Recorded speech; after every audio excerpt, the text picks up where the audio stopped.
Ahem.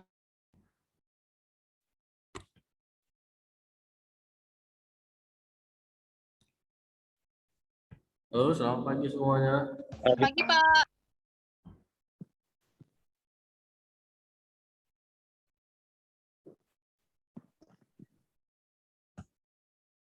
Oke, sebentar ya.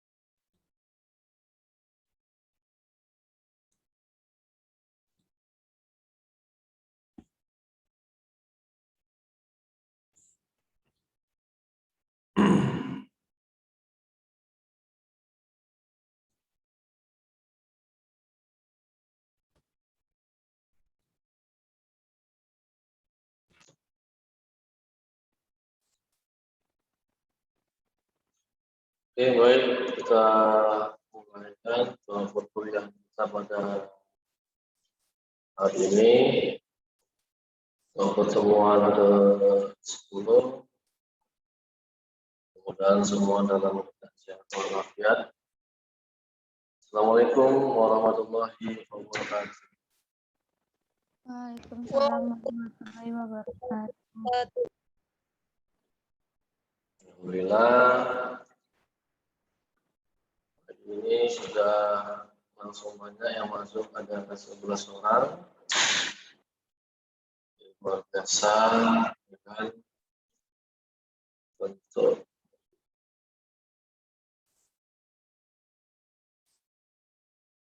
on time dalam masuk kuliah.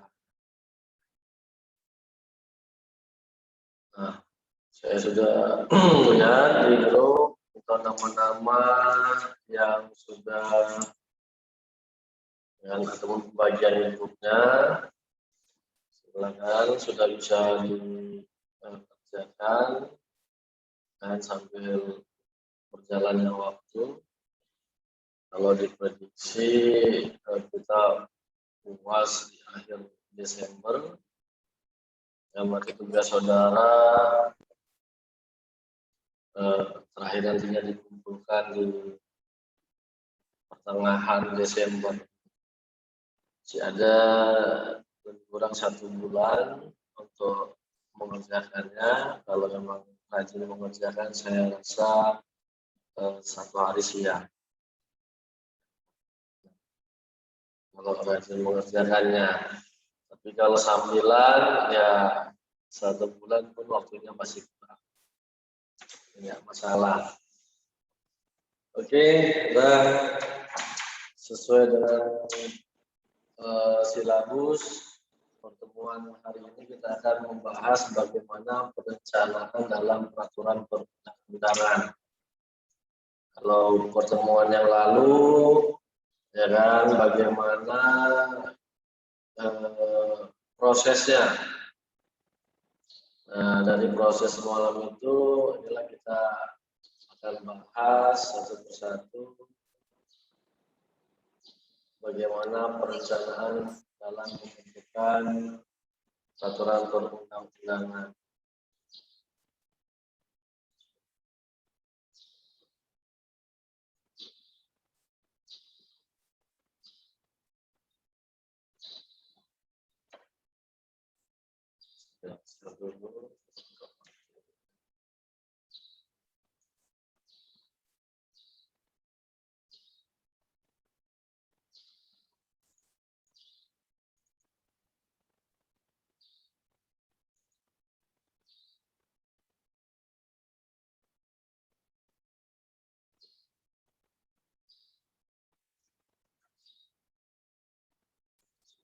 Ya.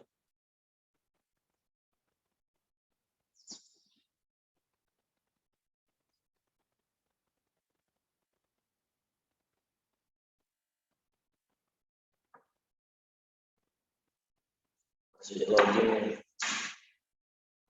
untuk jaringan di laptop saya. Maklum.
Saya sebentar belum menutup materinya.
Jadi,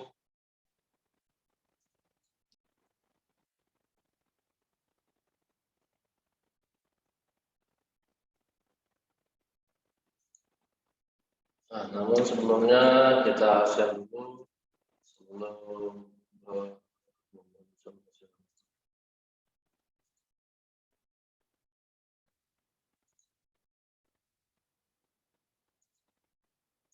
saya share dulu. Adli Hakim, Bang Hadir. Aisyah Hanifah.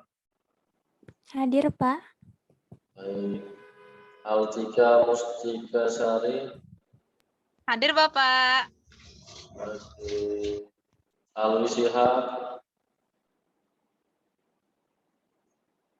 Mana Alwi Shihab? Hadir. Oh ya, oke. Anissa Dea. Hadir, Pak. Dea Suri Fadila. Hadir, Pak. Devalia Nurul Haya.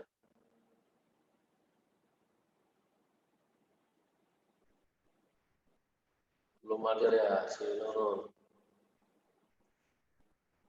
Sartika Ayu.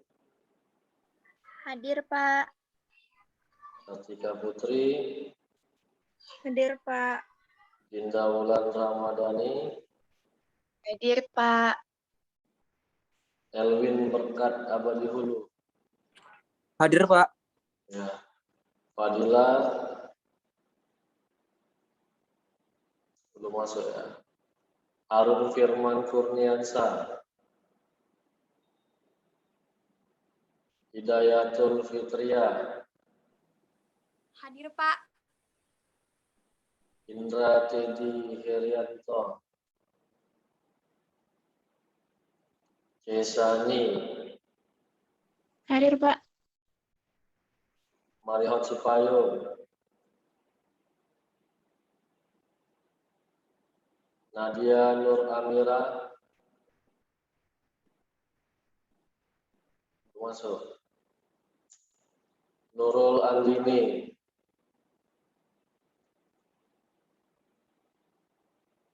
Nah, Putri Dewanti Irawan.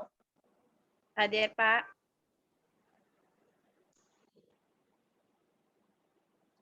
Reza Dwiki. Rio Rendi. Hadir, Pak. Salamun Hakim.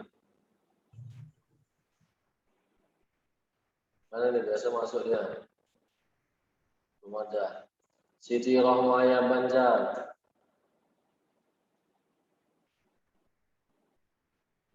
Sofian Anugrah Laya.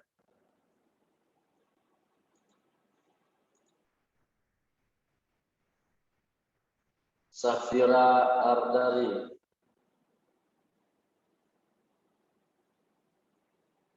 Tengku Raja Abdul Jabbar Al-Kahar. Ada Timotius. Hadir, Pak. Tio Kaisar. Hadir, Pak. Hadir. Pak, saya Siti Rumah Banjar hadir, Pak. Oke, Banjar, makanya. Baru masuk, Pak. Oh iya. Wahdani Sukma. Kemudian Wahyu Saputra. Hadir, Pak. Yani Indasari. Hadir, Pak.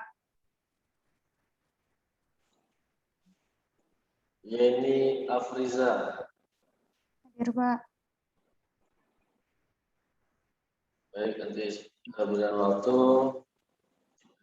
Pak, saya Fadilah baru masuk, Pak. Fadila ya. Oke. Devalia juga, Pak. Siapa? Devalia, Pak. Devalia. Nadia, Pak. Ya. Tadi siapa tadi satu lagi?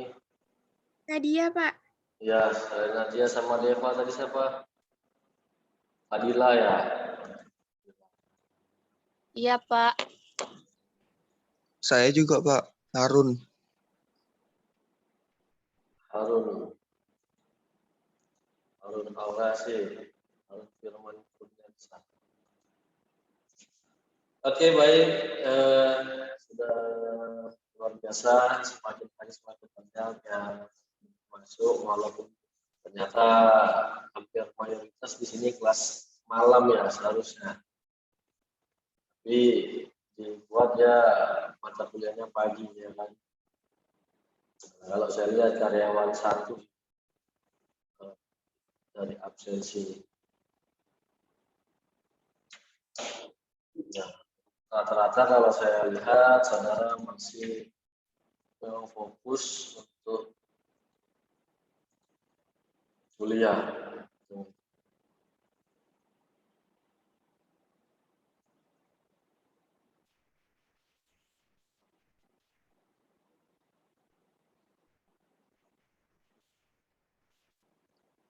Oke, jadi sesuai dengan RPS kita, rencana pembelajaran semester. Nah, perkuliahan kita pada hari ini adalah membahas perencanaan daripada peraturan perundang-undangan. Yang di mana perencanaan ini terhadap Undang-Undang Nomor 12 Tahun 2011 terhadap hierarki peraturan perundang-undangan yang diatur di dalam pasal 7 Undang-Undang 12 Tahun 2011. Jadi ada 7 peraturan perundang-undangan yang dibuat dengan proses perencanaan. Dan pada pertemuan yang lalu ada tahap perencanaan, tahap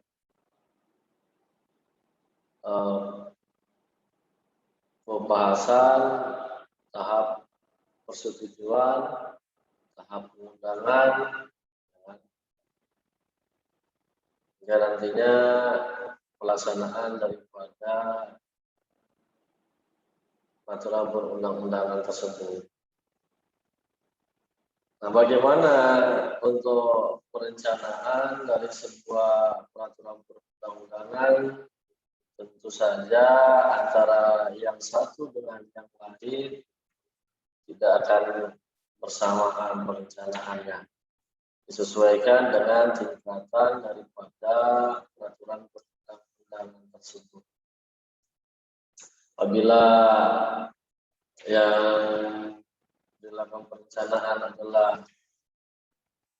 undang-undang, maka harus memperhatikan ketentuan yang lebih tinggi dari peraturan tersebut. Nah, tujuannya adalah agar peraturan yang dibuat tidak bertentangan dengan peraturan yang lebih tinggi.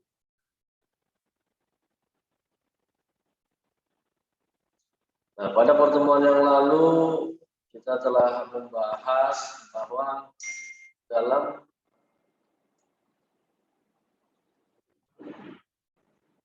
penyusunan, dalam perencanaan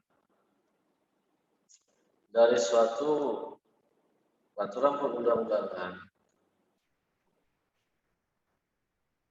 khususnya misalnya adalah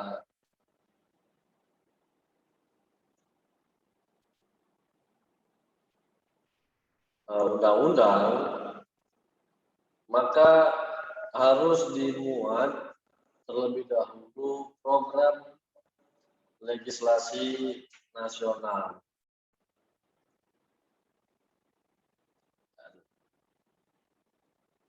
Tujuannya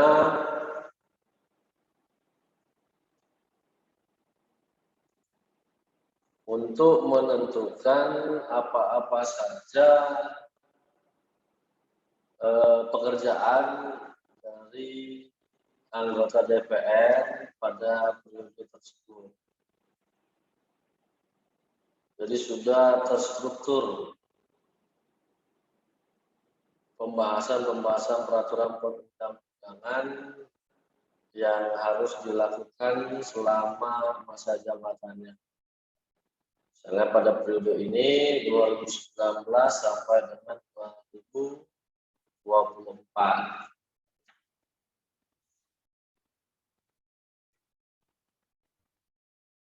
Nah, perencanaan penyusunan undang-undang dilakukan dalam program legislasi nasional. Hal ini dimaksudkan untuk menentukan peraturan apa ataupun rancangan undang-undang apa yang menjadi skala prioritas dalam menentukan undang-undang dalam rangka mewujudkan sistem hukum nasional. Nah, artinya bahwa mana peraturan yang sangat penting ataupun urgensi yang harus segera dilahirkan. Karena kalau ini diperlama bisa berakibat kepada misalnya tujuan hukum itu tidak tercapai. Bisa terjadi suatu perpecahan di antara masyarakat. Nah, maka dibuatlah program legislasi nasional. Dalam pembuatan program legislasi nasional ini ataupun dalam menyusunnya harus didasarkan atas yang pertama, Perintah Undang-Undang Dasar Negara Republik Indonesia tahun 1945 sebagai konstitusi, yaitu sumber dari segala sumber hukum di Indonesia. Itulah Undang-Undang Dasar, dan sumber dari segala sumber Jadi tidak ada lagi sumber yang lain kecuali Undang-Undang Dasar. Ibaratkan Undang-Undang Dasar ini adalah mata air. Begitu dia. Kedua adalah perintah ketetapan MPR.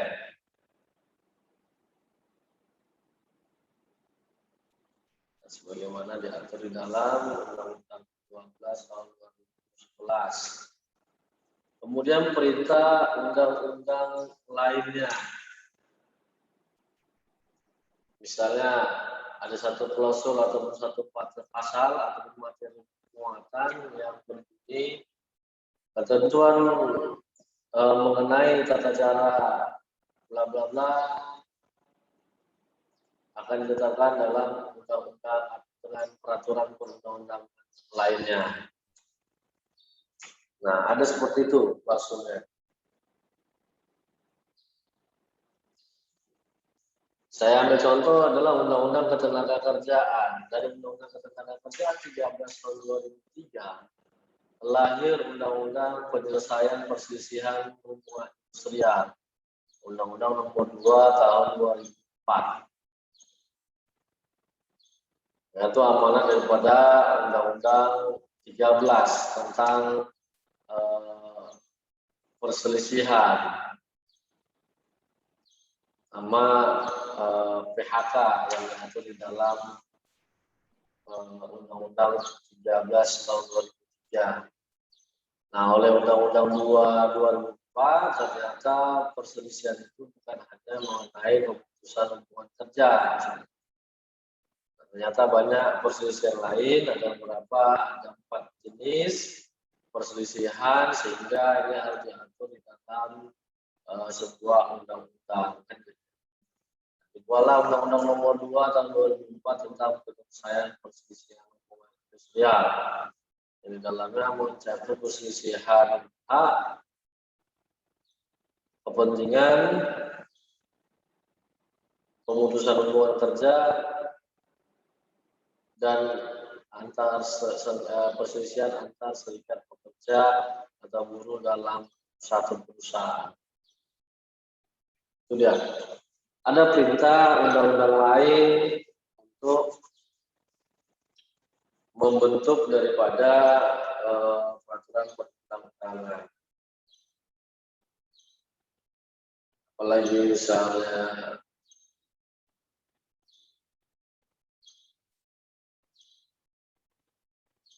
undang-undang lalu lintas.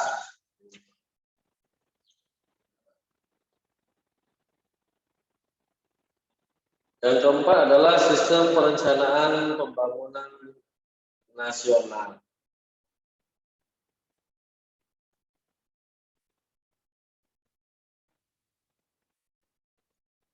Nah, bagaimana pembangunan nasional itu bisa berjalan?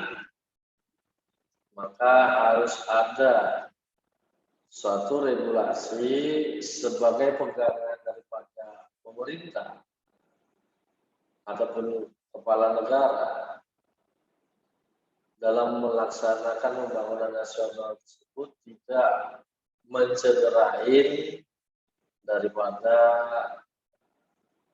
keinginan masyarakat ataupun dalam menegakkan hukum tidak dengan cara melanggar hukum. Maka dibuat dulu peraturan perundang-undangannya. Setelah dibuat barulah bisa. Misalnya untuk pembangunan jalan, dibuatlah undang-undang pengadaan barang dan jasa, kemudian undang-undang jasa konstruksi. Jadi ya ketika masyarakat bertanya, ini legal standing daripada pemerintah. Nah, ini untuk mengurangi daripada minimalisir bentrok yang terjadi dalam pembangunan nasional ini.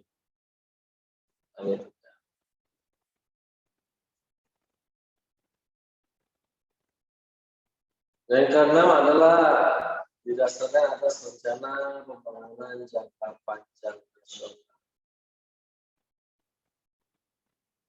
Untuk mengakomodirnya, dibuatlah suatu peraturan perundang-undangan. Kemudian rencana pembangunan jangka menengah, misalnya dalam setiap tahunnya, ya kan, apa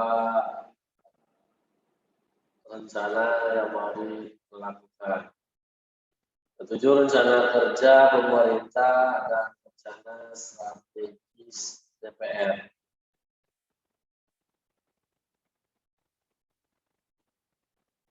Delapan, aspirasi dan kebutuhan hukum masyarakat. Nah, ini yang terakhir ya. Aspirasi dan kebutuhan hukum masyarakat. Seperti yang sudah pernah saya sampaikan, bahwa hukum harus menjadi alat pembangunan di dalam masyarakat. Yang berarti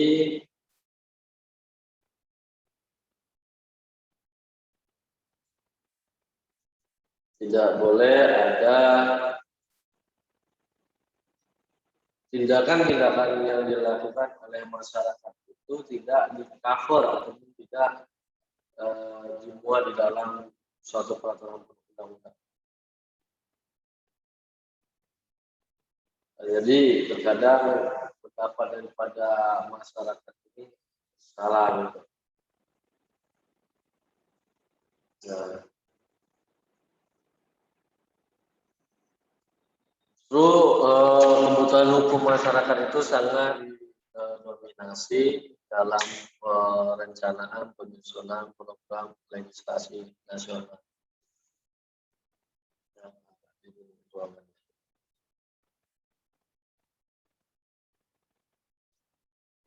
Nah, dalam pembentukan atau membuat program legislasi nasional,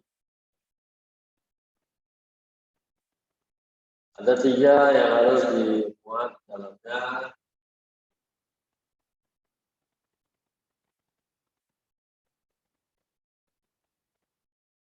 Di program prolegnas, semua program pembentukan undang-undang dengan judul rancangan undang-undang, materi yang diatur, dan keterkaitannya dengan peraturan perundang-undangan lainnya.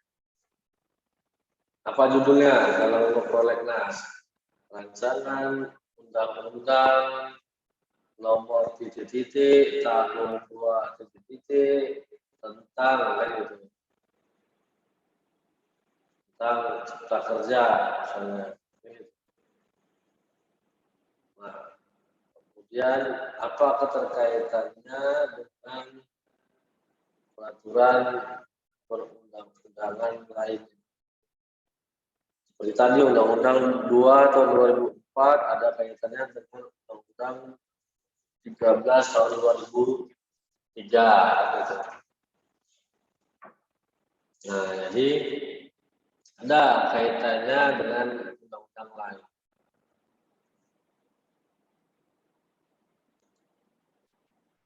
Nah, sedangkan materi yang diatur dan keterkaitannya dengan peraturan perundang-undangan lainnya merupakan keterangan mengenai konsepsi rancangan undang-undang yang meliputi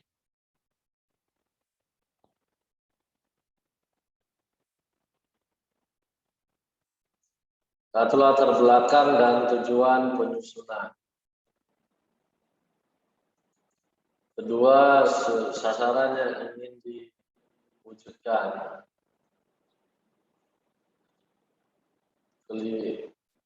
Ketiga, jangkauan dan arah pengaturan.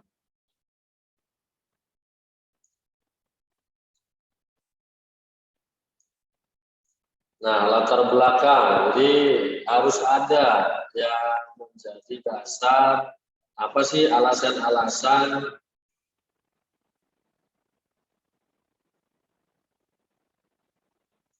dalam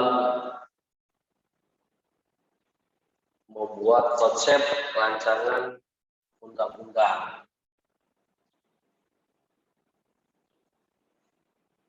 Tujuan penyusunannya apa? Sasaran yang ingin dicapai apa?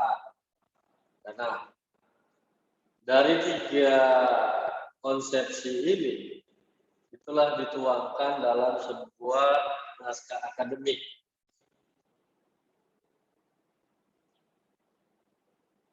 Makanya saya sampaikan kemarin pada pertemuan sebelumnya, naskah akademik merupakan hasil penelitian terhadap fenomena-fenomena yang terjadi di dalam kehidupan bermasyarakat, terutama terhadap hal-hal ataupun aktivitas-aktivitas yang berdampak kepada perpecahan bangsa dan negara ini. Maka dibuatlah dia dengan sebuah naskah akademik. Kenapa akademik? Karena dilakukan secara ilmiah berdasarkan peraturan, berdasarkan pengalaman dan ilmu pengetahuan yang ada.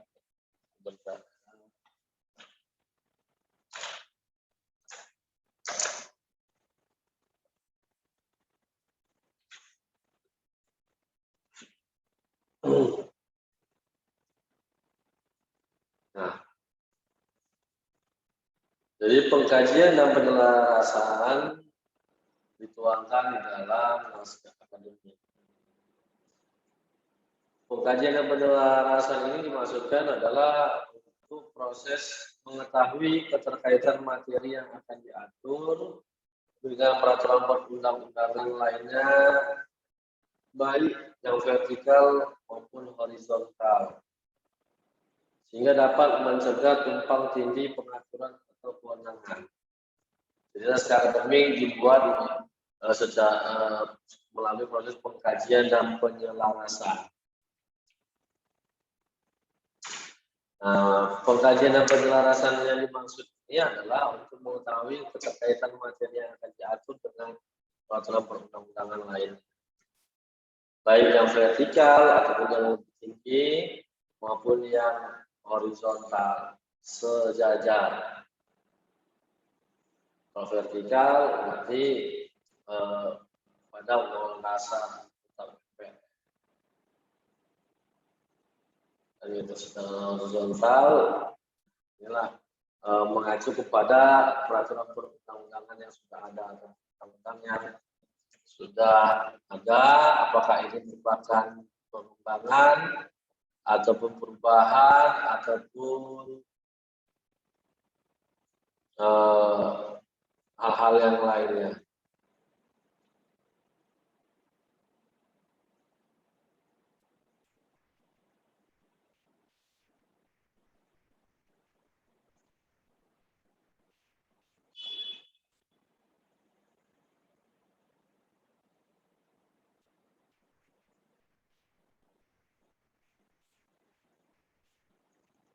Ini 1 menit lagi sampai akhir, jadi silakan masuk kembali.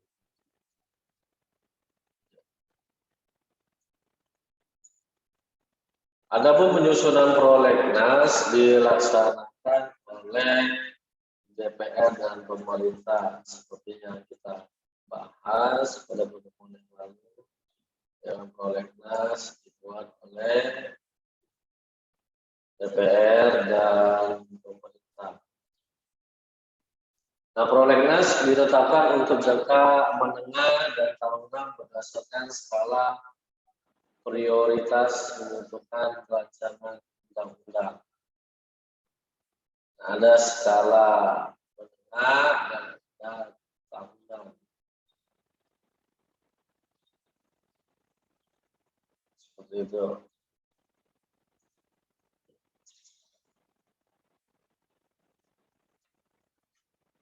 Nah, kemudian penyusunan dan penetapan prolegnas jangka menengah dilakukan pada awal masa keanggotaan DPR sebagai prolegnas untuk jangka waktu 5 tahun.